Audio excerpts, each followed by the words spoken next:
Imagine starting your day with a whisper. Not to a teacher, but to a rabbit.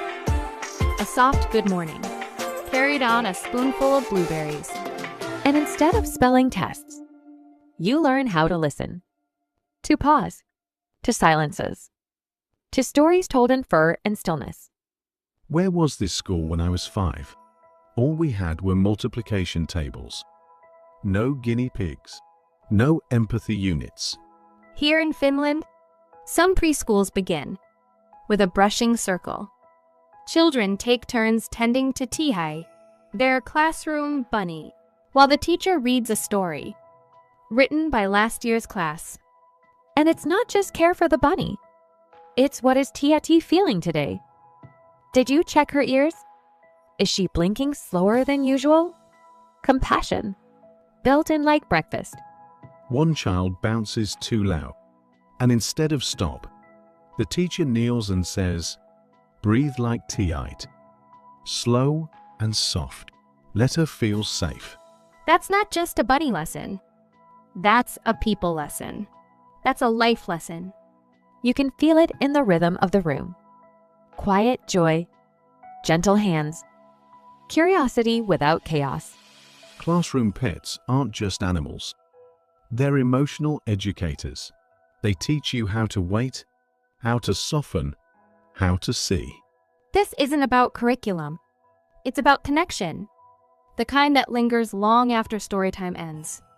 So here's our question. What if empathy was part of your daily routine, even without a pet? Could you build a moment of care into your day? Maybe it's leaving out water for the birds. Maybe it's whispering, "Thank you," to the memory of a pet you loved. Or maybe it's just sitting still for one whole minute and breathing like T8I. What has your pet taught you about being a better human? We'd love to know. Share your story with Learning with Paws. I was 8, swore I could take care of Mango, my flappy-eared partner in chaos. First morning, I poured orange juice in his bowl because, well, his name was Mango. No, you did not. Citrus hydration. A bold choice. Oh, the things we learned the sticky way. He sniffed it once, gave me the dirtiest look, and walked off like, "This house needs supervision." It's wild how those moments stay with us. Little acts of care, messy, hilarious, completely formative. In my house, feeding the cat wasn't a chore. It was a sign you were ready, like getting your first front door key. For me, it was questions. Endless questions. Why does Biscuit need so much water? Why does she hide when it rains? My mom never shut it down. She made every why into a ritual. I think that's what homegrown pet care really is. Not rules, but rhythms. My grandma used to hum while cooking, then slide scraps into Speedy's bowl like it was sacred. He was a turtle, but she treated him like royalty. That quiet modeling. It shapes everything. And across cultures, it just weaves in differently.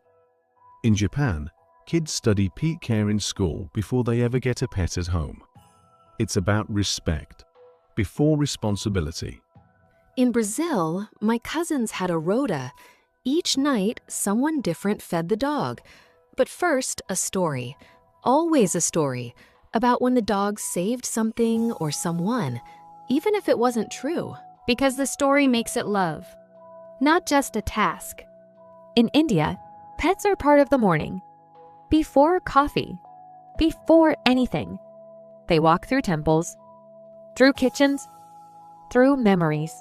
We all start with muddy paws and mismatched bowls. But what we're really learning is how to care. And that trying, that beautiful trying, is where love lives. Even orange juice in the water bowl was love in disguise. What was the moment you first really understood pet care? Not the chore, but the connection? Was it a walk you didn't want to take? A mess you cleaned without being asked?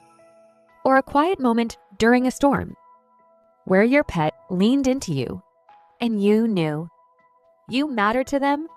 Share your stories with us at Homegrown Pet Parent, because those first lessons, they never leave us.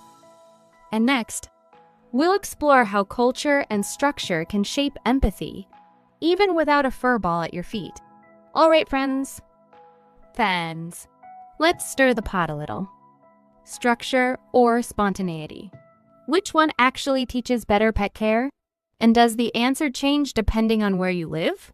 I feel a friendly showdown coming. I'm team both, but also team it depends.